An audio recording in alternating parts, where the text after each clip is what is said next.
Olá, seja bem-vindo a um dos nossos bate-papos de sempre. Hoje eu tenho uma coisa muito interessante para anunciar para vocês. Um metropolitano muito especial, que é o nosso diretor nacional de Nova Acrópole em Portugal, professor José Carlos Fernandes, ele escreve muito bem, é uma pessoa extremamente culta e tem uma série de artigos brilhantes sobre vários assuntos.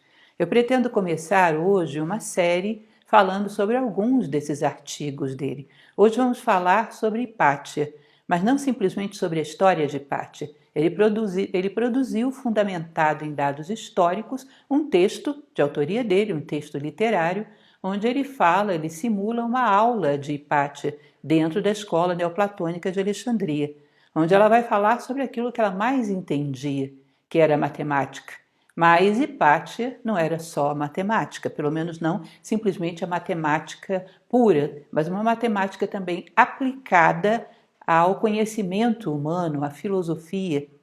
E não era só ela que fazia isso, nós sabemos que ao longo da história até o próprio Isaac Newton, tão conhecido por nós, tinha todo um estudo filosófico por trás da sua física. Então, nós vamos conhecer um pouco mais de um outro lado de Hipátia. Mas é claro que todo mundo está interessado em saber um pouquinho da história dela. Olha, eu vou ser bastante sucinta na história dela, porque é muito conhecida, a internet está cheia de artigos falando sobre isso. Eu pesquisei bastante para cotejar uma versão razoável para vocês, porque tem muitas contradições em várias versões, e trouxe para vocês um perfil muito sumário. Eu recomendo a vocês que queiram conhecer um pouco mais, mas que não queiram pesquisar tanto em textos, assistirem o filme Ágora. Não é perfeitamente fiel, de forma alguma. Tem alguns detalhes aí que foram romanceados, é claro, como em geral se faz nos filmes. Mas, no geral, ele é interessante e passa uma noção da respeitabilidade desse personagem. Uma mulher de um porte, numa época em que era muito difícil as mulheres se destacarem, uma mulher de um porte tal que era capaz de calar as vozes masculinas na escola neoplatônica de Alexandria. Maior do que o seu pai, Theon, que era conhecido como um grande matemático, e uma mulher que tinha conhecimento em várias áreas. E é isso que nós nos propomos a falar um pouquinho. Hoje eu quero acrescentar para vocês, através desse belíssimo artigo do professor José Carlos Fernandes, onde ele fala de Hipátia e as cônicas. Nós vamos falar de hipérbole, elipse, parábola, circunferência. Não precisa se preocupar, eu não entendo nada de matemática. Eu também não sou grande entendedora. Mas vamos falar elementos muito básicos que permitam a gente fazer um paralelo disso com o conhecimento da vida que tinha Hipátia. Então, eu espero que você goste dessa nossa viagem, essa nossa aventura de hoje, e espero que acrescente alguma reflexão para você. Bom, então vamos lá. Hipátia, como falei para vocês, ela vive em Alexandria, nasce e morre aí, morre de uma maneira muito trágica. Ninguém sabe dizer exatamente quando nasceu Hipátia. Existe uma margem de erro aí grande, de 351 a 370 depois de Cristo. Mas ela morre certamente em 415. Essa sua morte é muito bem documentada, inclusive por um historiador contemporâneo, que era Sócrates, o escolástico, também conhecido como Sócrates de Constantinopla. Ela vive, então, cerca de 150 anos depois de Plotino, na mesma escola neoplatônica de Alexandria. Mas num momento onde vocês vão ver, normalmente, historicamente, consideramos a Idade Média como um milênio, que vai do século V ao século XV. Ela está vivendo aí entre o século IV e o século V. Ela é morta já no início do século V. Não é que a gente considere, bom, puseram uma bandeira e aqui começou a Idade Média. O processo é muito paulatino. Mas nós vamos ver que alguns elementos que depois vão caracterizar plenamente a Idade Média já estavam se apresentando aí. É interessante, inclusive, sob esse ponto de vista, para a gente entender um pouco a dinâmica da história. Então ela nasce filha de Telmo, que já era um professor, um matemático muito celebrado na escola de Alexandria, que corajosamente ensina tudo à sua filha, que era muito pouco convencional em se tratando de uma mulher naquela época, e a sua filha é brilhante. É tão brilhante, Hipátia, que ela, aos 30 anos, assume a direção da escola neoplatônica de Alexandria. Era uma escola cheia de pensadores brilhantes, e ela assume a direção apenas aos 30 anos. Aí nós temos aquela coleção, eu acho interessante quando a gente estuda pensadoras do passado, né? Porque é uma lista tão grande de tudo que eles fazem que a gente fica até meio confuso sobre o que eles eram fundamentalmente. Hipátia era uma matemática e filósofa, astrônoma, lógica, interessada praticamente, era uma universalista, interessada no conhecimento humano, lato sensu, mas mais fixada nessas áreas, a matemática, a filosofia, a lógica, a astronomia. E dentro desse perfil, ela teve vários discípulos muito célebres, inclusive o chamado bispo Sinésio de Cirene, que foi um bispo expressivo dentro da igreja, que aprende muito de Hipátia, e entre também os seus discípulos estava o prefeito imperial de Alexandria, que era Orestes, que era seu amigo pessoal. Ela vive aí toda a sua vida em Alexandria, embora para todo o mundo da época, o mundo conhecido da época, Alexandria era tida como uma região violenta. O cristianismo estava convivendo com aquilo que eles chamavam de cultos pagãos. Dentro de Alexandria havia cristãos, judeus e vários adeptos de várias religiões pagãs, e além disso, o próprio cristianismo não era unificado em Alexandria.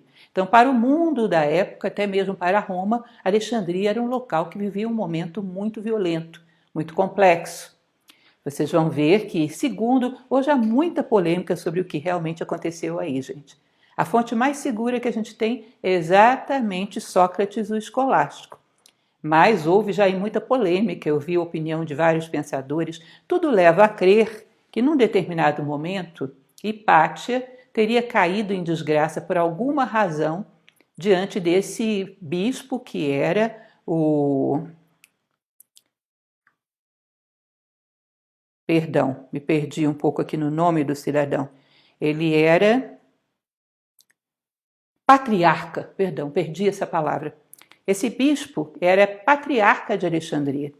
Quando Hipátia começa os seus estudos, ele ainda não havia ido para Alexandria. Quando ele assume, ele entra num conflito imediato com esse prefeito imperial. E esse conflito se dava por uma razão. O bispo Cirilo era um cristão muito radical, muito fundamentalista.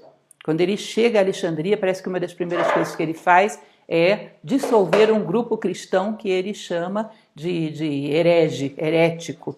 Era um grande perseguidor das seitas cristãs que apareciam na época, enfim. E ele, como fundamentalista, tinha também um grupo fundamentalista que o seguia. E em alguns momentos isso entrava em conflito com o prefeito imperial da cidade. Então, num determinado momento, Orestes teria mandado executar um bispo que era, um bispo não, um monge, Amônio, que era ligado diretamente ao Cirilo. E esse bispo que foi executado teria feito com que o nosso querido Cirilo tivesse querido se... A história está meio desconexa na minha cabeça, são muitos nomes. Então, basicamente, esse monge Amônio foi executado pelo prefeito imperial de Alexandria e o bispo quis se vingar disso. E para ele se vingar, ele incitou o ódio nas pessoas que seguiam os seus ensinamentos para que matassem Hipátia. Na verdade, se nós formos considerar essa história toda complicada, e desculpem o rolo, são muitos nomes, se nós formos considerar essa história, o que nós vemos aí, que é uma coisa curiosa, eu chamo a atenção de vocês, é o fato de que esse bispo Cirilo, ele tinha um certo pudor de assumir que iria matar Hipátia. Tanto que ainda existe na história um certo ruído, foi ele, não foi. Sócrates, o escolástico, dizia claramente, foi ele. Mas hoje ainda há historiadores que pensam, bom, ele jamais assumiu a autoria desse crime. Mas vamos tentar entender. O prefeito da cidade de um lado, do outro lado nós temos o bispo que era responsável por aquela cidade, e num conflito entre um cristianismo mais ameno e um cristianismo mais fundamentalista. O fato de que o bispo quisesse esconder que foi autor do assassinato de Hipátia já é uma coisa um pouco promissora, porque apenas 100 anos depois já estava instaurado o pensamento medieval, e o que nós vamos ver é que quando se instaura o pensamento medieval, as mortes eram feitas com decretos de execução diretos, sem que ninguém mais tivesse pudor disso. Não sei se vocês entendem o meu raciocínio. Para Platão, pudor é um negócio bem interessante, ele separa pudor de vergonha. A vergonha é você se envergonhar de coisas boas, ela é má. O pudor é você se envergonhar de erros, ele é bom, porque você exibir os seus erros frontalmente e não se sentir nem um pouco abalado por isso, significa uma pessoa despudorada. Ou seja, ela já abriu mão de ter uma aparência, ela já considera que aquilo é certo, é verdadeiro, não tem nem sequer a preocupação de ocultar. Então, para Platão, e eu concordo, uma pessoa que faz um crime, manda fazer, mas ainda se esconde, não justifica essa pessoa de forma alguma, mas justifica que nesse momento, nessa sociedade, ainda havia alguma crítica moral sobre esse comportamento. Um século depois, não mais. Por que eu estou realçando isso para vocês no meio dessa história? Estou realçando por uma razão simples. Nós não podemos dizer que a violência existiu só na Idade Média, ou que a violência existiu só na igreja. Isso é uma estupidez. Ninguém vai negar, e aliás, se alguém vier negar comigo que houve violência na Idade Média, eu vou achar que nós voltamos para a Idade Média. Evidentemente houve violência na Idade Média, mas daí a querer atribuir isso a um episódio isolado que a igreja fez, a violência continua entre nós a vida inteira. A violência é um fenômeno da humanidade. Ela existiu na história em vários outros contextos. O que eu quero dizer para vocês? A violência que nesse momento histórico em que vivemos, muitas vezes está oculta, ninguém sabe dizer como foi, quem mandou, o que está por trás. Se continuamos nessa toada histórica, em um século será explícita e será regulamentada. E isso foi a mentalidade medieval. Aquilo que num determinado momento causava pudor, no outro era explícito, no prazo de apenas um século. Portanto, é bem importante a gente prestar atenção nisso, né? A violência que vivemos daqui a um século estará como? Depende de como lidamos com ela agora. Vamos lentamente perdendo o pudor e trazendo todas as coisas à tona. E assim se entra numa mentalidade de uma era de terror, uma era medieval. Então, resumindo toda a história, Hipátia, num determinado momento, por vingança a esse monge Apolônio, teria sido, quando ela saía do museu neoplatônico, ela teria sido pega na sua carruagem, arrastada pelas ruas, torturada, não vou entrar em detalhes como foi isso, porque isso é morbidez, e teria sido depois o seu corpo queimado. E morre então a grande filósofa de Alexandria. Muitos historiadores falam acerca dessa história, bem sintética que estou passando para vocês, que com Hipátia morre o pensamento clássico, a filosofia clássica. E é bem provável. É um impacto muito grande, porque a fama de Hipátia ia muito longe. Isso marca Alexandria como um lugar de obscurantismo, e há muitos levantes daqueles que se revoltam pela morte dela e daqueles que se revoltam defendendo esse bispo Cirilo, e isso fez com que o clima em Alexandria se tornasse ainda mais radical. Uma cidade que um século e meio antes tinha tido Plotino, tinha tido Amônio Sacas, um pouquinho antes, uns 2 séculos, tinha tido Ptolomeu, uma cidade que tinha tido os 2 origens, o cristão e o pagão. Essa região, que tinha sido tão brilhante, de uma hora para outra se obscurece e se deixa engolir por um pensamento fundamentalista e inimigo de qualquer versão que não fosse a sua. Percebam, isso é um fenômeno humano. Todos nós estamos sujeitos a isso. E essa cidade, que foi tão brilhante, parece que foi um dos primeiros lugares onde essa mentalidade se instaurou. Então, terminada essa fase inicial, vocês vão ver outra coisa interessante também que eu vi nas minhas pesquisas, é que 2 bispos, logo depois de Hipátia, foram mortos da mesma maneira que ela, 2 bispos cristãos, exatamente por essas dissensões aí entre Cirilo e o prefeito e essa confusão toda. Dois monges que eram Jorge de Laodiceia e Protério foram arrastados pela cidade, foram lapidados, foram queimados, ou seja, cristãos, e pouco depois. Isso apenas para que a gente tenha um cenário mais completo sobre o que aconteceu. Ali se vivia um grande conflito. Ali se vivia um choque, inclusive, entre versões do cristianismo. E o pensamento diferente do oficial foi lentamente se tornando impossível de ser pronunciado. Eu não posso deixar de fazer algum paralelo com vocês, gente. Vocês sabem que o grande contato que eu tenho com vocês é, sobretudo, através de internet. Quantas vezes publicações, simplesmente porque dizem aquilo que ninguém admite ouvir, recebem 500 críticas a ponto de, às vezes, temos que tirar do ar. Quantas vezes hoje temos coisas simples que já não podem ser pronunciadas. Não vamos ser iludidos. Isso acontecia nessa época, como era obscuro. Vamos olhar um pouco para o momento em que a gente vive, vamos ver que estamos ficando bem fundamentalistas também. Fundamentalismo é um fenômeno que se espalha por todos os tempos, porque não é de um movimento, é da humanidade. Então, continuando essa historinha, que não é o principal da nossa história, eu trouxe para vocês, então, uma lista simples do que se diz que teria sido ajudado, porque, na verdade, isso também é complexo. Aquilo que teria sido escrito em conjunto por Hipátia e seu pai, Theon.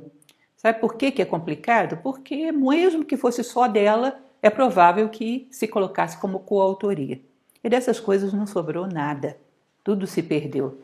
Então ela tinha um comentário sobre a aritmética de Diofanto, volume 13, ela tinha um comentário sobre as cônicas de Apolônio de Pérgamo, nós vamos falar já já sobre esse Apolônio de Pérgamo, ela faz uma edição da versão existente da obra Almagesto de Ptolomeu, essa obra Almagesto, de onde vem a concepção astronômica que o mundo seguiu por mais 1000 ou 1200 anos, só foi ser derrubada bem tardiamente, lá pelo Renascimento. Ela faz uma recompilação, uma edição desse texto sobre o qual seu pai trabalha. Agora, é interessante o que se fala, que ela trabalhou sobre astronomia, o Almagesto, mas ela trabalhou também sobre o Tetrabiblos, que tratava de astrologia. Ela também tinha esse lado, de gostar desse conhecimento, digamos assim, mais profundo, mais voltado para paralelos com a natureza humana, e que depois caiu em tanto demérito, né? Ela trabalhou também sobre a obra Os Elementos de Euclides e parece que ela tinha um texto de autoria própria, que era o Cânone Astronômico. E fez um mapeamento de corpos celestes, se diz que participou da criação do astrolábio, entre aspas, o astrolábio já havia sido criado, ela aperfeiçoou esse instrumento. Enfim, o que sobrou disso? Absolutamente nada. Comentaristas, doxografia, pessoas que dizem, parece que ela dizia tal coisa. O mesmo Sócrates que citei ainda há pouco para vocês, e outros citam, talvez, até mesmo alguns dos pensadores da academia platônica, como Próclo, citam algumas coisas que podem ter ficado aí, que podem ter existido nessa escola de Alexandria como um todo. Não é certo? Quando se queima a biblioteca de Alexandria, provavelmente o que havia sobre Hipátia vai embora. Então nós temos apenas a memória de uma mulher. Se diz que de todos os lugares do mundo, quem tinha dúvidas sobre matemática procurava Hipátia e não saíam sem resposta, numa época que a opinião feminina era muito pouco valorizada. E olhem que era uma mulher e ainda mais uma mulher jovem, que ela assume a academia com 30 anos, morre em torno de 45, considerando que a data do seu nascimento é dúbia, não dá para a gente saber exatamente, mas já era uma autoridade nesse momento histórico, tá certo? Bom, vamos lá então falar um pouco a respeito desse tratado em especial. Hipátia parece que tinha uma especial atenção a esse tratado sobre as cônicas de Apolônio de Pérgamo. Esse Apolônio de Pérgamo é um estudioso que fez um tratado composto de 8 livros, sobrou parece que 7 até hoje, falando especialmente sobre as seções cônicas. Já já eu vou explicar para quem não é da área matemática, eu tampouco sou, um pouco do que se trata. Mas essa história dessas seções cônicas, gente, essas curvas como a hipérbole, a parábola, a elipse, a circunferência, sempre foram objeto de uma atenção muito especial de vários pensadores.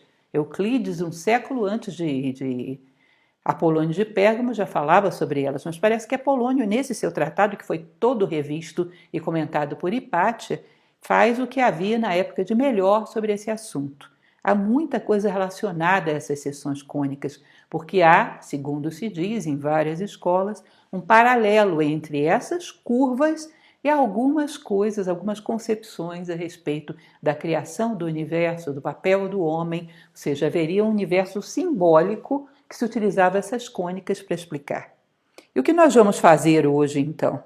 Vamos trabalhar um pouco a respeito do texto do professor José Carlos Fernandes e vamos ver as concepções que ele coloca a respeito dessas cônicas. Um pouquinho da explicação, mas bem básico da explicação matemática e o simbolismo. Esse texto que eu propus para vocês, ele fala a respeito dessas relações simbólicas. É um texto muito curto, tem 2 laudas, e eu espero que esse nosso bate-papo ajude vocês a entenderem. Então nós temos, imaginem vocês, normalmente se fala de um cone duplo de revolução. O que é um cone duplo de revolução? Você pega um lápis e faz ele dançar como se fosse um peão. Você vai ter um cone invertido em cima, um cone invertido e um cone na posição correta abaixo. Isso é um cone duplo de inversão.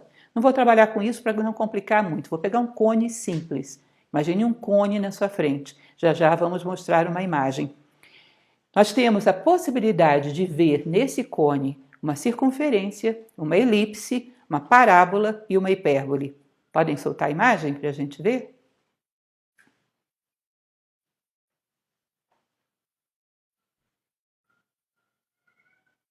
Bom, dentro dessa imagem que vocês estão vendo, nós vamos ver que existe um plano que passa de maneira horizontal por dentro de um cone. Esse plano que passa de forma horizontal forma uma circunferência. Agora, se você pega esse pedaço de papel, esse plano, seja lá o que for que você está passando por dentro desse cone, e inclina um pouquinho, você vai ver que você já não tem mais uma circunferência. É uma circunferência alongada, que eles chamam de elipse. Essa elipse é curiosa, porque a circunferência, sabemos, é um conjunto de pontos equidistantes do centro. A elipse, que é essa alongada, ela tem 2 centros, 2 focos. Ela é definida por um conjunto de pontos cuja distância para esses 2 focos somada é uma constante, é a mesma. Então é como se você esticasse a circunferência. Você tem uma elipse, 2 focos. Na verdade é o contrário. A circunferência é que é um caso especial da elipse. A elipse vai juntando os 2 focos, puf, concentra num só. Então, essa é uma segunda figura geométrica. A terceira figura geométrica é quando você não passa esse plano atravessando todas as laterais do cone. Você passa ele inclinado. Mas imagine, você tem o cone, você vai passar um plano inclinado em paralelo com uma das laterais do cone. Essa forma que você vai ter passando esse plano inclinado num paralelo perfeito com o ângulo da lateral vai ser a parábola. A parábola, então, nós vemos ela ali, ela é sempre um conjunto de curvas que são formadas por esse plano que foi passado em paralelo com o lado do cone. Agora, se você pega esse seu plano e não passa em paralelo com a lateral, você começa a aumentar o ângulo, inclinar de outro jeito, até ficar em paralelo com o eixo. Todas as figuras que são formadas por ângulos diferentes, essas são as chamadas hipérboles. Essas curvas, gente, durante muito tempo foram consideradas muito especiais por vários pensadores. E Hipátia não é diferente, porque elas são carregadas de simbolismos. E eu vou tentar explicar para vocês um pouco porque para essa pensadora do século V depois de Cristo, estudar essas curvas trazia tantas coisas. Por que isso traz dentro de si tantas relações? É claro que para entender os ensinamentos de Hipátia, só sendo discípulo de Hipátia. E, na verdade, o que nós vamos dar é só algumas bases, alguns elementos, para que vocês entendam que por trás das aparências pode haver muitas capacidades de relação muito profundas. Então vamos lá? Coragem para aqueles que têm medo de matemática, vamos que vai ser bem tranquilo. Então, a geometria sagrada é algo comum em tudo quanto é tradição que vocês podem imaginar. Existe geometria sagrada na Índia, no Egito, em todo canto. Particularmente na escola neoplatônica de Alexandria, parece que era uma das disciplinas prediletas de Hipátia. E ela então ensinava os elementos matemáticos convencionais e depois dava a dimensão simbólica do que ela estava falando. Nós vamos ver um pouco então a respeito das cônicas e por que isso era tão especial. Se vocês mostrarem para a gente a gravura, podem mostrar para eles a figura da parábola e da hipérbole. Vocês vão ver que a parábola, em particular, ela tem uma característica muito interessante. Se você pega um ponto qualquer, pega uma folha de papel em branco na sua frente, pega um ponto, faz um pontinho e passa uma reta em paralelo com isso, uma reta. Se você fosse traçando todos os pontos que têm a mesma distância desse ponto e dessa reta, um aqui, outro ali, outro ali, outro ali, você desenharia uma parábola. Ela é definida assim geometricamente. Você pega uma reta e um ponto e você vai desenhando todos os pontos que estão equidistantes dessas duas realidades, ao longo da reta, com a mesma distância aqui e lá. Isso é uma parábola. Essa parábola tem uma série de características interessantes. Uma delas, que o professor José Carlos vai falar aqui em primeiro lugar, é o fato de que tudo aquilo que você impulsiona traça uma curva parabólica. E isso é relacionado, em todos os clássicos, com a trajetória da vida. É como se os corpos físicos fossem lançados numa trajetória, onde eles ascendem, passam o mais próximo possível do mundo das ideias platônico, chegam à sua plenitude, onde florescem, frutificam, depois começam novamente a retornar para a Terra. Um ângulo de saída idêntico ao de entrada, não é isso? Eles vão então fazendo essa curva, chegam o mais próximo possível dos seus ideais, dos seus referenciais, aí frutificam, trazem à Terra essa influência celeste e começam a decair. E segundo Hipátia, no texto desenhado, o texto literário desenhado pelo professor José Carlos, haveria o contrário também, vira essa parábola de cabeça para baixo. Você vai ver que existe um movimento da alma humana, dessa essência humana que está presa dentro da matéria, que é o inverso, é uma parábola de cabeça para baixo. Ela vem descendo, chega o mais próximo da terra possível, veste uma vestimenta física, espelha-se na matéria, dá o seu recado, vive a sua experiência e volta a ascender. Então se diz que essa seria a curva da vida. A aparência, ou o corpo físico, o mundo físico, chega a um ponto de ascensão e decai. E a essência chega a um ponto de descenso, chega o mais próximo possível da matéria e depois ascende novamente. Há muito tempo eu fazia uma palestra sobre a origem das celebrações modernas que trabalha com algo parecido com isso. Esse ponto onde a consciência, a maturidade do corpo está no seu ápice e a consciência está o mais madura possível também. Aí ela dá o seu recado ao mundo, ela entrega, ela floresce e frutifica.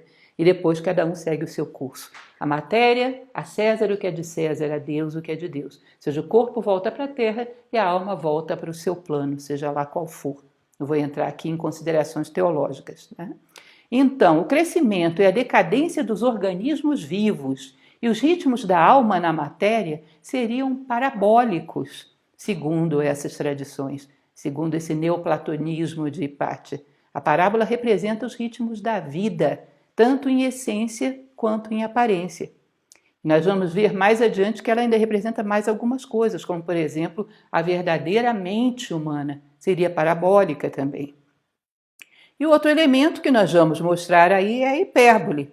A hipérbole, vocês vão ver que se você colocar esses dois focos dentro delas, você vai ter a hipérbole da seguinte maneira. Você coloca esses dois pontos, você vai ter um conjunto de pontos cuja distância deles do primeiro foco a distância deles para o segundo foco subtraída da distância para o primeiro foco, o maior do menor, você vai ter uma constante. Então, digamos, você vai traçando pontos que têm essa configuração. Esse ponto aqui tem uma distância 6 desse foco e uma distância 20 desse outro foco, subtrai da 4. Esse outro aqui tem uma distância, sei lá, de 4 desse foco, de tal maneira que sempre a subtração vai ter que dar uma constante. Você subtrai a distância do foco 2 do foco 1 e vai dar sempre uma constante. Aí você vai traçando de um lado e do outro lado as hipérboles. Tá? Então essa seria a característica geométrica das hipérboles. Vocês percebem que elas estão em oposição, cada uma com o seu foco. A hipérbole representaria dentro dessa tradição as atrações e repulsões do mundo material, as características da dualidade. Ou seja, nos atraímos por um polo, viramos de costas para o outro, mas sempre estamos em relação com os dois. Já já, quando virmos a elipse, você vai entender o que representam esses dois polos. Então, o homem tem um polo material e um polo espiritual. Está sempre mais atraído por um do que pelo outro, mas não perde relação. Mas essa tendência a focar em um só e não no outro vai gerar as atrações e repulsões do mundo material. Então seria mais uma lei do mundo manifestado representada pela hipérbole. O que mais que nós poderíamos dizer aqui? Dentro do texto do professor José Carlos, ele diz que Hipátia mandava que os seus discípulos jogassem uma bola de um para o outro. E ela dizia, olha, qualquer a força que você lance, quanto mais alto você lançar, de qualquer jeito que você fizer, essa bola vai traçar uma trajetória, que é uma hipérbole, uma trajetória sempre hiperbólica, tá certo? E quanto menos força você colocar, ela tende a ser uma hipérbole mais alargada, digamos assim, vai se aproximando de uma linha reta, que é o ápice da hipérbole, ela vai para a linha reta, né? Então ela vai explicar uma coisa que eu achei belíssima, gente. Se a gente voltar lá atrás, eu sei que essas coisas são complicadas, não tenho preconceito, vamos devagar. Se a gente voltar lá um pouco na matemática pitagórica, ou mesmo na matemática indiana, vocês vão ver que eles representam sempre a unidade como um ponto. Um ponto é adimensional. Ele representa, então, uma coisa que não está na matéria porque não tem dimensão. Tudo que está no mundo material tem alguma dimensão. Esse ponto, então, representa o plano espiritual. Ele é definido ali por uma coisa que está ali, mas na verdade não tem dimensão nenhuma. Ele representa a unidade, o mundo espiritual. Enquanto que uma reta, segundo dizia o próprio Euclides, e depois nós vamos ver posteriormente Blaise Pascal falando coisas parecidas, uma reta é definida por união de dois pontos. Tá? Necessariamente, Pascal dizia, entre dois pontos passa uma única reta. Ou seja, dois pontos definem uma reta. Então, um ponto é a unidade, é o mundo espiritual. Dois pontos é o mundo material, é a dualidade. O mundo material é definido pela dualidade. O quente, o frio, o macio, o resistente, o luminoso, o obscuro, o alto e o baixo, tudo que existe no mundo é dual. Então a dualidade é a lei do mundo, enquanto que a unidade é a lei do mundo metafísico, físico e metafísico. Agora você percebe que quando você coloca uma reta que é definida por dois pontos e um pontinho lá em cima e vai traçando todos os pontos que são equidistantes dos dois, você tem uma parábola? Quando você traça isso, gente, você percebe que a parábola, que é uma curva, ela é filha do ponto com a reta. Ela nasce de um monte de pontinhos que são equidistantes dos dois. Então ela é filha da unidade casada com a dualidade. Então ela traz traços do pai, espírito, e traços da mãe, matéria. A parábola seria uma imagem do cosmos, da criação. E daí ela ter características tão interessantes. Daí ela representar o grande ciclo da criação, que é exatamente os ciclos de ascensão e decadência, os ciclos de descida e volta para casa. Ou seja, o comportamento da parábola representa o ciclo da vida. Ela seria o primeiro filho da unidade casada com a dualidade. Uma curva. O casamento do espírito com a matéria tem um filho, que é a vida. E isso é representado geometricamente para essas tradições pela parábola. Tá certo? Bom, continuando, nós vamos ver, ela vai falar também uma outra coisa muito interessante, ele vai falar, né, o texto do professor José Carlos, ele fala que quando você está jogando essa bola com seu amigo e joga com um impulso muito forte, imagina que você tivesse essa força e essa capacidade, não é uma coisa humana, seria um impulsionador de foguetes, pudesse projetar essa bola tão alto, ela poderia talvez fazer uma trajetória que a Mãe Terra não a puxasse mais. E ela poderia talvez se perder numa região que não fosse mais puxada para a Mãe Terra, embora ainda permanecesse uma bola com uma superfície de couro, ou seja, uma coisa material. Isso representa a ideia de um sábio, que às vezes é capaz de turbinar a sua consciência tão alto que mesmo ainda estando dentro de um corpo, seja capaz de não ser mais tão atraído pela matéria assim. Seria, digamos, uma comparação, um simbolismo da sabedoria. Imaginem vocês uma bola de couro que dentro dela existe ar. Vocês sabem, quem já tentou jogar a bola vazia, que ela não sobe nada. Ela sobe exatamente por estar bem cheia, com bastante ar lá dentro. Todo jogador de futebol sabe disso. Então, o paralelo que é feito é imaginar esse ar que está aí dentro como o espírito. Se você soltar, ele sobe. E o couro que o envolve como matéria. Se você o esvaziar, ele cai. São duas coisas que, combinadas, podem ter um impulso muito grande, chegar muito alto.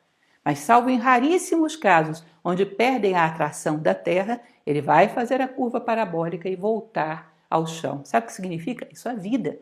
Você, a tua essência, presa por uma carapuça material, que a tua consciência você está tentando impulsionar lá para cima, para chegar o mais próximo possível desse mistério do universo, da sabedoria, mas que necessariamente, num determinado momento, a bola cai, se esvazia e essa essência volta para o seu mundo.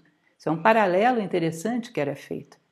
Então, muito raramente, sem perder o corpo físico, os homens chegam a entender os mistérios dos céus. Seria uma consciência tão poderosa que fosse capaz de arremessar essa bola além do alcance da gravidade da Terra. Porque a Terra, através da gravidade, ela puxa para cá os seus filhos, como se fosse uma grande mãe. Ela puxa os seus filhos de volta para ela. Seria possível que a atração, seria necessário que a atração pelo Pai Espírito fosse tão grande que você fugisse a essa atração da mãe matéria, da mater matéria. E isso só sábios com um poder de consciência muito grande. Em geral, nós fazemos esse ciclo. A nossa bola de couro cheia de ar espiritual cumpre o seu ciclo. A nossa consciência desce e volta ao seu mundo. Em determinado momento, elas se separam. E isso é que nós chamamos de morte.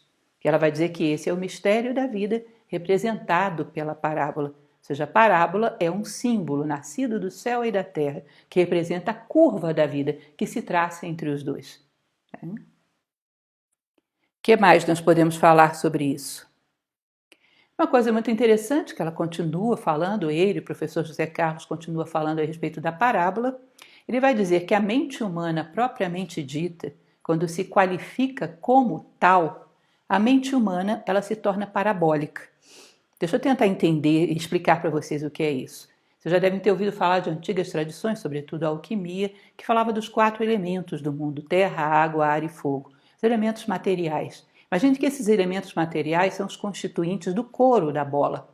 Tá? Então nós temos um corpo físico, a energia que circula esse corpo, nós temos as emoções e uma mente prática, concreta, voltada para a sobrevivência. Os indianos chamavam isso de quaternário. Quando surge uma mente que já não está mais só interessada em como vai comer hoje, mas começa a se interessar pelos mistérios do universo, sobre valores, sobre querer entender a unidade, o sentido da sua própria presença na Terra, começa a querer entender e manifestar o amor de forma cada vez mais pura, vontade, amor, inteligência, começa a querer usar essas ferramentas de uma maneira mais pura, isso já não é uma mente voltada para a sobrevivência.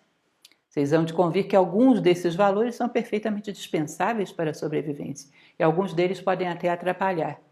Então, essa nova mente, que é o 5º elemento que nasce voltado para cima, é uma parábola.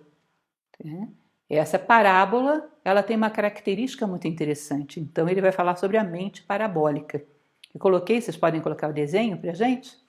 Coloquei para vocês aí uma característica de uma parábola que é um receptor de luz e de som. A parábola, vocês olhem o farol do carro de vocês, é uma parábola. Um refletor de luz e de som para emiti-la ou um receptor. Por que a parábola é tão boa, gente? Entram nesse aparelho parabólico, a antena parabólica da sua casa é assim, entram vários sinais de luz, sinais de som, mas eles são muito dispersos e muito fraquinhos. E o que acontece com esses sinais quando batem na parábola? Eles ricocheteiam sempre numa mesma direção. Batem para lá e para cá, puf, saem numa mesma direção. Saem num feixe concentrado, numa única direção. E aí o professor José Carlos fala nesse artigo que a mente verdadeiramente humana, o 5º elemento, é uma mente parabólica, que ela é capaz de receber os impulsos do mundo de todos os tipos, de cor, de luz, de som, de todos os sentidos, receber tudo isso e canalizar numa única direção.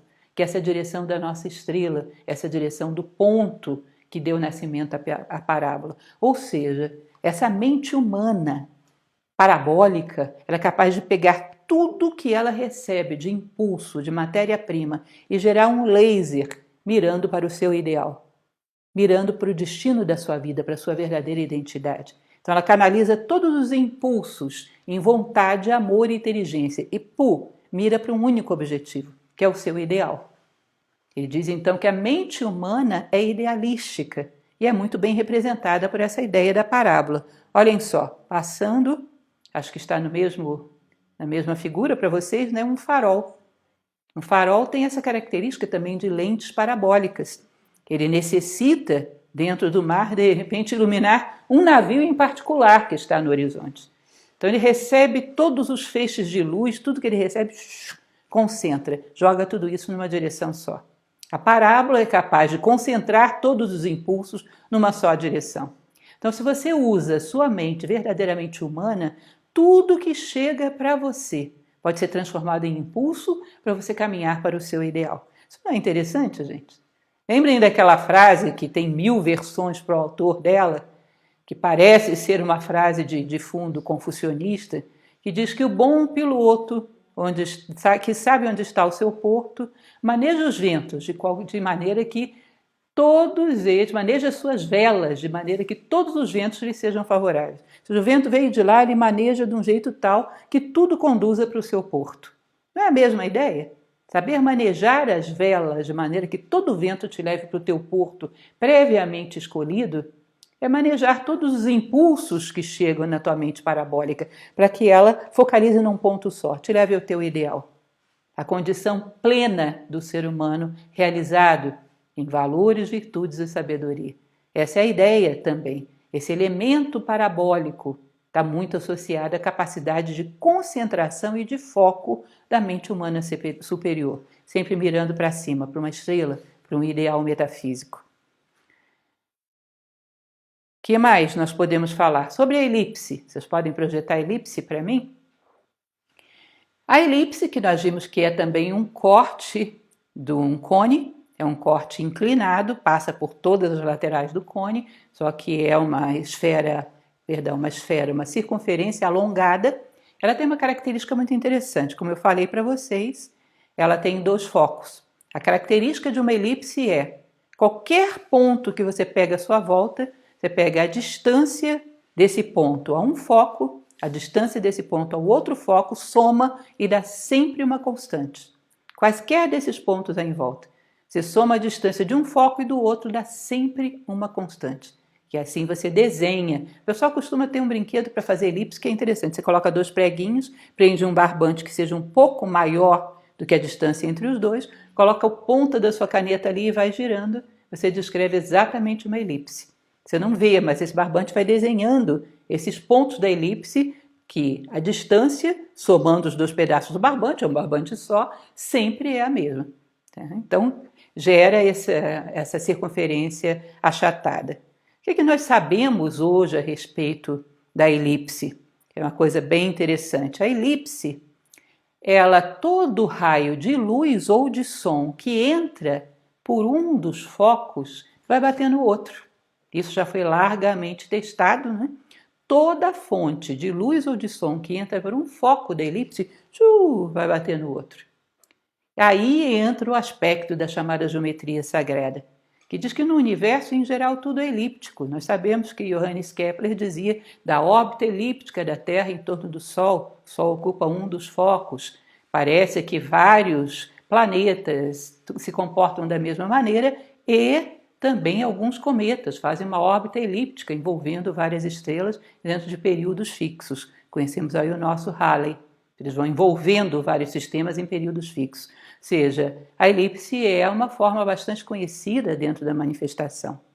Agora, ela tem um foco conhecido e um foco desconhecido. Esse foco conhecido seria o foco da nossa vida material. Você sabe qual é? Qual é o foco da sua vida material? Onde você trabalha, quem são seus familiares, quem são seus amigos, quais são os seus interesses, em torno do que a sua vida material gira. E tem um outro foco, que é metafísico ou espiritual, que esse é o foco oculto, que você não vê, ignora às vezes pela vida inteira. Mas acontece que mesmo que você não veja, há uma relação entre esses dois focos. Tudo que entra por esse foco material que você tomou como centro vai repercutir lá nesse foco sutil, metafísico da tua essência. E ali vai gerar uma sensibilidade acerca do alinhamento ou não da tua vida com a tua natureza humana. E as respostas disso voltam desse foco metafísico para o foco físico, em angústia, em depressão, em estresse, por um sentimento que a gente não sabe dizer de onde veio, mas que está te indicando. Você não está sendo coerente com aquilo que você é. Você está coerente apenas com a existência e não com a essência. Às vezes nem com a existência, né? Então essa angústia existencial que temos, que vem do metafísico para o físico, segundo essa geometria sagrada, seria um efeito dos focos da elipse. Eles estão em estreita comunicação, embora um seja visível e o outro invisível. Um foco manifestado, outro foco oculto. Que aí nós ficamos na nossa vida, bom, parece que está tudo tão certinho. Eu tenho um emprego, eu ganho bem, tenho uma boa família, tenho amigos, está tudo certinho, mas existe em mim uma angústia que eu não sei de onde vem. Você tem um outro foco na sua vida, que se não o descobre, não o integra, ele vai estar em permanente comunicação, mostrando que metade de você não foi realizado e que muito da sua vida física não está coerente com a tua essência humana. E aí talvez haja uma razão metafísica representada pela elipse para o fato de termos tanto desequilíbrio. Olharmos para um foco só, quando na verdade existem dois. Vocês vão ver, como falamos, que a circunferência é um caso especial da elipse. O que vai acontecendo com a circunferência? Esses dois focos vão se aproximando à medida que a elipse vai se achatando, né? Vai se aproximando da perpendicular ao eixo do cone. Então esses dois focos vão se aproximando até que se fundem num só. Quando o centro da tua vida física e metafísica são um só, você é um sábio. Ou seja, você gira em torno não apenas da sua sobrevivência, mas da sua vida espiritual. Você gira em torno não apenas da concorrência, da conveniência ou de preferência, nem isso. Você gira em torno de uma vida digna de um ser humano. Sobrevive sim, mas sem sacrificar a vida. Não rasteja para sobreviver. Não deixa de ser humano para poder estar no mundo. O ser e o estar estão em perfeita harmonia. Aí, pumba, essas duas coisas colam. Aí vem a circunferência que dizia Platão no seu Timeu, que é a mais perfeita das formas, porque aí todos os pontos da sua vida são igualmente atendidos por um centro.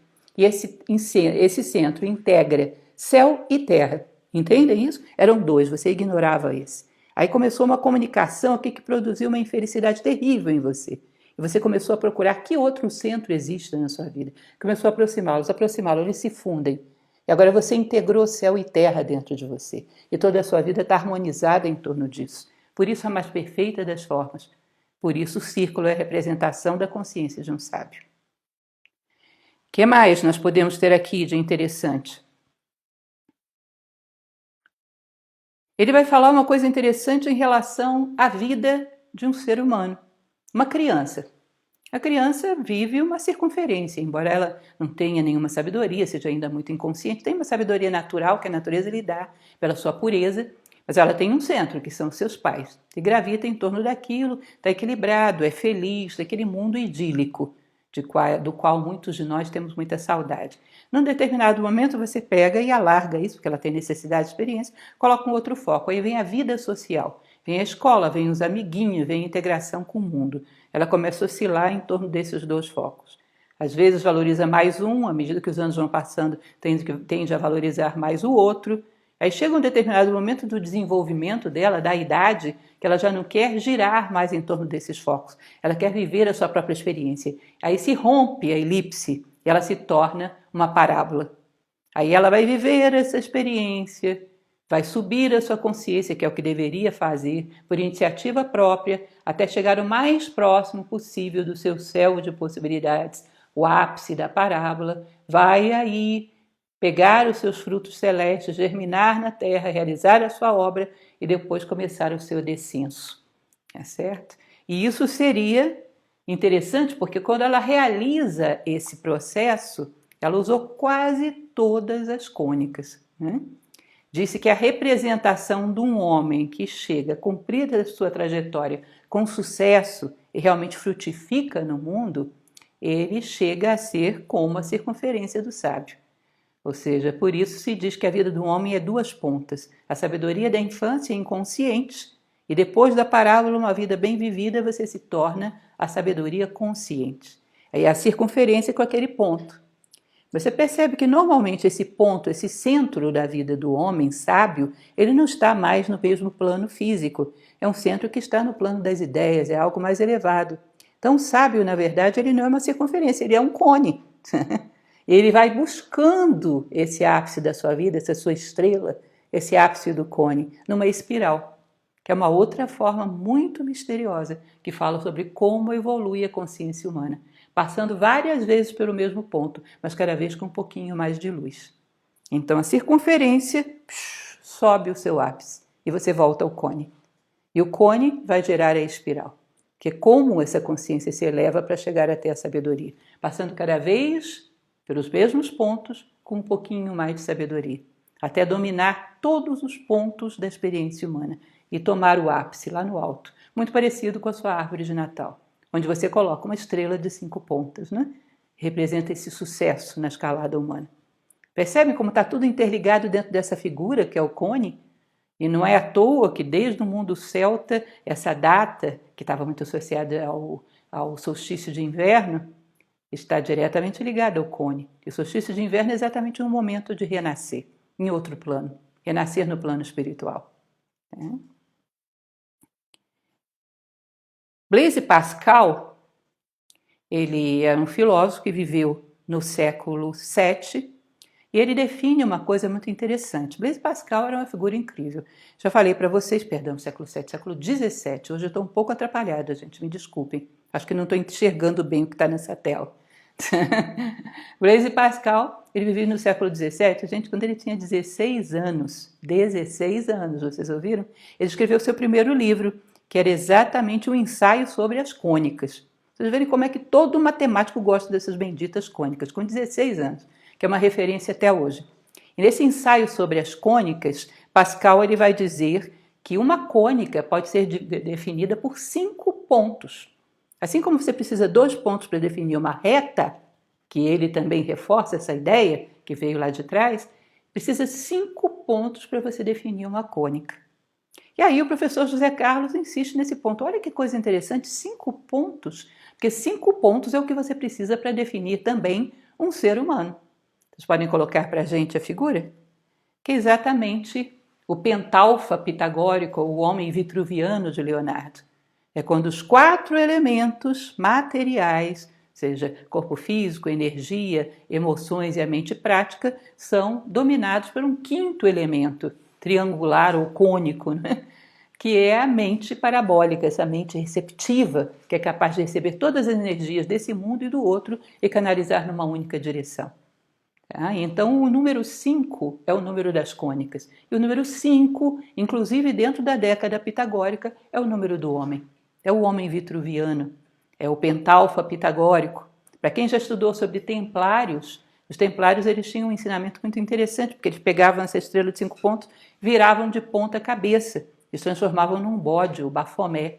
Eles diziam, quando no homem a mente superior é subjugada pela matéria, ele vira um bicho. Era o bode, o Bafomé. Que depois isso deu uma confusão tremenda, porque disseram que eles adoravam o bode, não era bem isso. Era uma representação do homem que inverteu a estrela de 5 pontos. E a sua mente superior, humana, ligada a valores, ligada a virtudes, a sabedoria, foi subjugada pela sobrevivência. Então são muitas as tradições que falam do 5, associado à estrela de 5 pontas ou não, o 5 associado à natureza humana. E uma seção cônica é definida por 5 pontos, segundo Pascal e confirmado pela matemática ao longo da história, passível de ser confirmado por qualquer um de nós. Percebam algumas coisas interessantes, então, para apenas sintetizarmos a nossa palestra. Uma mulher que viveu num determinado momento, do início do século V, final do século IV, no meio de um conflito e divisões entre o cristianismo e paganismo, ali um anúncio do que viria a ser a Idade Média. Sacrificada, ninguém sabe dizer exatamente por quê, mas com certeza porque conhecia mais do que devia. E que dentro da escola neoplatônica de Alexandria ensinava matemática como matemática pura, abstrata, mas também matemática aplicada à compreensão do universo. E não é a única, porque a geometria sagrada, vocês vão ver, existe para tudo quanto é canto, para várias tradições da antiguidade. Passaram-se os tempos, esse pensamento clássico que ficou morto aí foi desenvolvido por alguns outros pensadores. Nós vamos ver que o próprio Isaac Newton era um grande pesquisador de coisas que eram mais do que meramente a física pura, e por outros homens ao longo da história. E hoje temos aqui não como uma verdade absoluta, mas como um convite à reflexão. Quando eu falo para vocês, quando saímos na rua e observamos um comportamento da natureza, a maneira como a árvore sacode, a maneira como a água se comporta, isso para a gente tem um ensinamento, isso tem valor. A natureza é inteiramente pedagógica. Então, uma mulher como Hipátia pegava fatos da geometria, ou seja, matemática pura, e aplicava para a compreensão da vida, porque ela dizia, é a mesma lei. Se vocês pegarem o finalzinho da República de Platão, eles vão dizer, quando você entende profundamente um processo, você abstrai daí uma lei, que pode se aplicar em qualquer outro processo da vida. Ou seja, de uma situação que funcionou perfeitamente bem, você abstrai uma lei que te permite entender 1000 coisas do universo manifestado, porque ele é todo costurado por leis, tá? As mesmas, aplicadas em todos os lugares. Então ela pega essas cônicas, que para a gente parece simplesmente uma curiosidade matemática, e vai explicar grandes mistérios do universo manifestado. E, acreditem ou não, filosofia não é um sistema de crença, gente. Eu não estou pedindo para vocês acreditarem. Tampouco eu acredito em muita coisa. Eu vou verificando a partir da minha experiência. E eu tenho aquilo que de melhor vi até agora. Eu levo isso em consideração como uma convicção provisória. Mas estou sempre disposta a crescer. Estou aprendendo isso, sou um aprendiz de filósofo. E uma das coisas que eu mais quero é inseminar semente de filosofia em vocês, que é uma mentira, porque elas já estão aí. Eu quero apenas cultivar. Elas estão dentro de qualquer ser humano. Ou seja, não estou dizendo para pensarem como eu, estou dizendo pensem. Não estou dizendo para pensarem como Hipátia ou como o professor José Carlos. Estou dizendo simplesmente pensem. Será que tudo isso é um jogo de coincidências? Ou existe alguma reflexão que se pode fazer sobre isso? Uma coisa é certa, para Hipátia e para vários outros grandes estudiosos da história, as cônicas representam um mistério. O mistério da natureza, que era revelado só àqueles que fossem capazes de ver e entender. Eu espero que tenha sido interessante para vocês, matemáticos ou não. Teremos perguntas? Temos perguntas. Está perguntando referência desse texto em português do professor. Nós vamos passar aí abaixo, parece que nos comentários, não é isso, pessoal? Vocês vão ter uma referência de uma pasta que tem todos os textos dele, e esse inclusive, que é Hipátia e as Cônicas. Tá? Vale muito a pena ler. E nós vamos iniciar uma série que vamos falar de alguns outros textos dele. É um professor acropolitano, um diretor de um país e uma pessoa que tem um conhecimento muito interessante. Então, por que não intercambiar, trocar aí algumas informações, compartilhar com vocês? Eu acho que vocês vão gostar bastante. Me desculpem o conflito que eu estava aqui com a minha tela de não enxergá-la. Isso é uma coisa que a partir dos próximos vídeos vocês vão me ver de óculos, para não acontecer mais isso. Tá? A idade, explica-se. Mas eu espero que tenha sido uma reflexão interessante para vocês. Tem mais pergunta? Vamos lá. Eu gostaria de saber se há no Brasil alguma obra que você indica sobre Hipátia. Olha, eu não conheço. Eu conheço obras que falam da vida dela. Mas nesse nível que você está querendo, se você está querendo coisas como esse texto, você não vai encontrar. E não recomendo também que você vá para uma livraria e peça geometria sagrada. Olha, é provável que você pegue uns 50 livros sem sentido nenhum. Isso é complexo, porque hoje em dia tudo aquilo que no passado foi grandioso, hoje caiu no emaranhado de coisas que não tem muito sentido. Eu conheço uma pessoa, já falei dela para vocês, que é uma pesquisadora tremendamente séria sobre astrologia, por exemplo. Aprendeu com um indiano radicado no Brasil. Ela diz, olha, eu fico às vezes com vergonha, porque tem tanto astrólogo que desmoraliza a arte, que eu fico com vergonha. Às vezes a gente fica até tímido de falar de astrologia. E é assim mesmo. Platão ele dizia uma coisa muito interessante, gente, que no futuro, olha que coisa profética, quem desmoralizaria a filosofia não seria aqueles que a atacariam, mas seriam aqueles que entrariam por encontrar a casa abandonada e a porta aberta e desde dentro dela a desmoralizariam dizendo-se filósofos. E isso não acontece só com a filosofia, acontece para todos os lados. Então, quando você entra dentro de uma determinada tradição, começa a publicar livros, criar coisas, que você olha e vê que aquilo não tem fundamento nenhum. Você desmoraliza uma arte que lá nos seus fundamentos tinha muito sentido. Então hoje eu já não arrisco, por exemplo, nenhum livro muito moderno sobre geometria sagrada, salvo que seja muito bem fundamentado, que conheça muito bem o que está sendo feito, que leia com bastante critério, mas desse jeito eu não conheço, que é interessante. Esses dias eu refleti, inclusive, que as pessoas pedissem por que determinadas coisas você não aceita, porque é importante que a gente perceba que a seriedade e a lucidez protegem o conhecimento. Quando eu tinha meus 18, 20 anos, acreditem ou não, eu não suportava nada que dissesse respeito à Índia. Não suportava. Sabe por quê? Pelas pessoas que se vestiam de indianos e no campus universitário onde eu estudava, faziam um conjunto de coisas que eu olhava e dizia, gente, o que é isso? Era uma falta de seriedade tão grande que eu dizia, não quero saber de Índia nunca na minha vida. Até que um belo dia, em Nova Acrópole, li o Bhagavad Gita. Foi um negócio assim destruidor das minhas convicções preconceituosas. Eu fico pensando, quando a gente pega algo e manipula mal, você cria uma coberta para que as pessoas vão ao coração daquilo. Então tem que ter muito cuidado. Tem que ter muito cuidado. Porque a pior coisa que a gente pode fazer para uma arte que já foi verdadeira, que já teve um valor excepcional, é encobri-la de uma vestimenta espalhafatosa e tirar dela a sua seriedade. Então eu recomendo, cuidado, para aqueles que ficaram animadíssimos e vamos procurar o primeiro livro que aparecer, Geometria Sagrada, pela frente. Eu recomendo, faça filosofia primeiro, que ela te ajuda a desenvolver discernimento e fazer escolhas adequadas, porque olha, não é brincadeira, não é brincadeira. Recentemente conversava com um amigo meu, que é editor, ele falava sobre isso, olha as ofertas que a gente recebe para a publicação, quantidade de livros pouco sérios, o trabalho que dá ler tudo isso e escolher é como escolher uma agulha num palheiro. Pensem um pouco sobre isso. Tá? Primeira coisa, desenvolvam a sua capacidade de discernimento. Treinem, aprendam filosofia. Para depois entrar em coisas... A primeira coisa é aprender a conhecer e a dominar a si próprio, para depois entrar em coisas tão exóticas. Tá? Esse conhecimento existe, ele é sério, mas está tão distante disso que a gente faz hoje em dia, que há que pisar com muito cuidado. Proteja a sua razão e ela protegerá você, dizia Epíteto. Então as pessoas dizem, a Lúcia é cética, sou mesmo. Aliás, eu adoro que digam que eu sou isso, porque é isso mesmo que eu sou. É isso mesmo que eu sou. Eu piso com muito cuidado e lucidez nas coisas. Não quero desmoralizar o conhecimento do passado. Quem sou eu para desmoralizar a Hipátia de Alexandria? Longe de mim. Mais alguma pergunta?